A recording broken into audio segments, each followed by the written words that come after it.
Dragon Slayers Academy 15 Double Dragon Trouble. Chapter 1.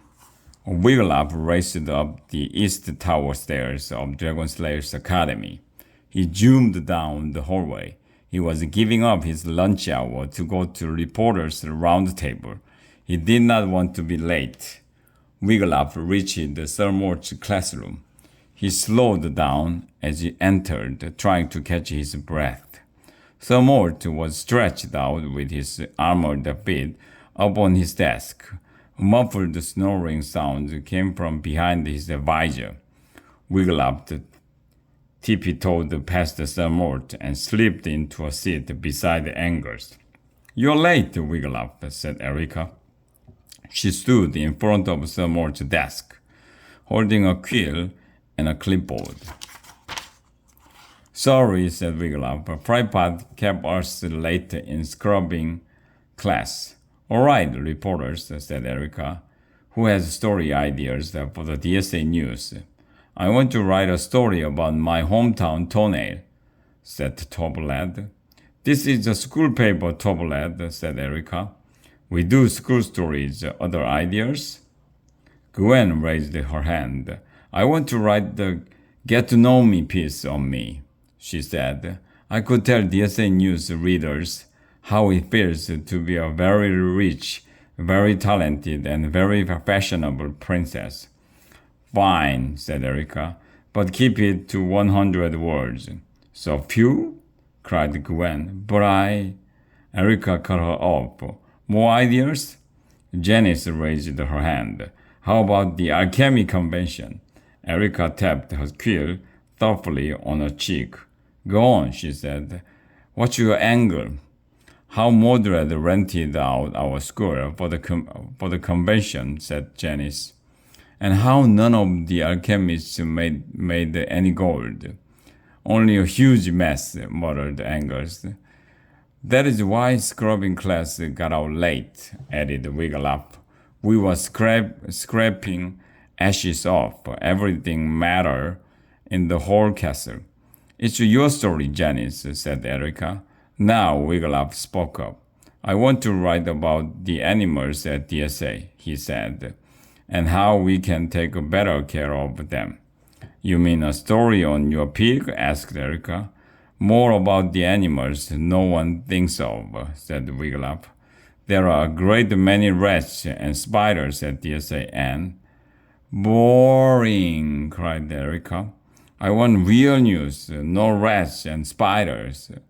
Erica's shouting woke Sir "Where's the dragon?" he cried, clattering to his feet. I will slay that fire breather, or my name isn't Sir Reginald Rabbithart."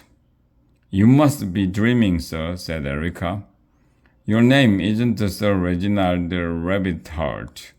"No?" said Sir "Pity. Your name is Sir Dumort," Erica went on. "You are the faculty advisor for the school paper, DSA News." "Well then," said Sir "carry on." He sank back into his seat. He put his helmeted head down on his desk. Soon he was snoring again. "Who wants to write a story about our headmaster?" Erica asked her reporters. "You could find out what it's like to run a school. What does Mordred do all day?" She looked around the room. "Who wants it? Angus?" "I wouldn't touch that story with a 10-foot pole," said Angus. "I will put it on the front page," coaxed Erica. Angus shook his head. "How about you, Wiggy?" asked Erica. "I want to write about animals," said Wiglaf. "Why not write it yourself, Erica?" Erica scowled. "I am the editor-in-chief of this paper," she said. "I don't write stories, I assign them." Her face brightened. "And that's what I'm going to do. Angus, Wiglaf, I hereby assign you the story on Mordred. You will do it together." "No," said Angus. "I am the boss," said Erica, "and I say yes." Wiglaf knew it was no use arguing. Erica had made up her mind. Follow Mordred everywhere, Erica told them. Don't let him out of your sight. Ask questions. Find out how a former mud wrestling champ became headmaster of DSA. Write a big, exciting story. Wiglaf liked writing stories. He liked seeing his words in the DSA news. Maybe if he did an excellent job on the Mordred story, Erica would let him write his animal story for the next issue. 5 minutes later, Wiglaf and Angus were on their way to the headmaster's office. Both lads carried clipboards, quills, and ink pots. Uncle Mordred won't let me interview him, complained Angus. Why not? Asked Wiglaf. If he sees me, he will make me polish his boots, said Angus, or clean the grease spots of his tunic. He sighed. Uncle Mordred doesn't like me much. But you are his nephew, said Wiglaf. That's the problem, said Angus. My mother made Uncle Mordred take me. They walked by the 2 suits of armor that stood on either side of the headmaster's office door. Angus knocked on the door. Maybe I'm not cut out to be a dragon slayer, he said, as he waited, but I would like to do a bold, brave deed and become a hero. Then Uncle Mordred would see that I belong here. Heavy footsteps sounded on the marble floor behind them. It's Uncle Mordred, cried Angus. Quick, hide! Forgetting all about bold deeds, Angus lunged for the armor to the right of the door. He lifted up its top half and jumped into the boots and leg plates. He rolled the top half of the armor onto his own top half. Jump into the other suit, he called to Wiglaf from inside the armor. Hurry! Wiglaf rushed to the armor. He put it on, just as Angus had done. He tried to hold very still. The footsteps grew louder. Then they stopped. Wiglaf heard the key turn in a lock. The office door opened and slammed shut. Wiglaf heard muffled bumps, then some clicks, and then creak. Soon he heard Mordred's voice saying, 62, cling, 63, cling.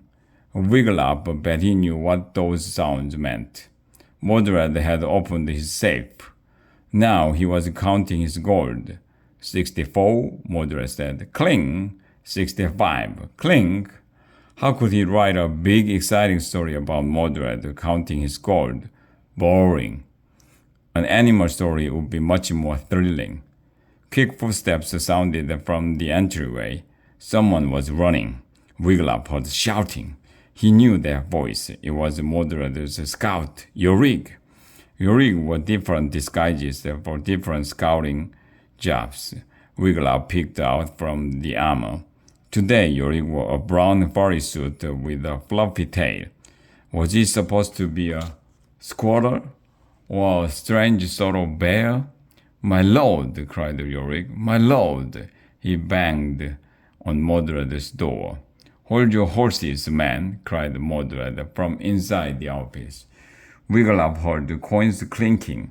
A minute later, he heard the door open. What is it, Yorig? Mordred boomed.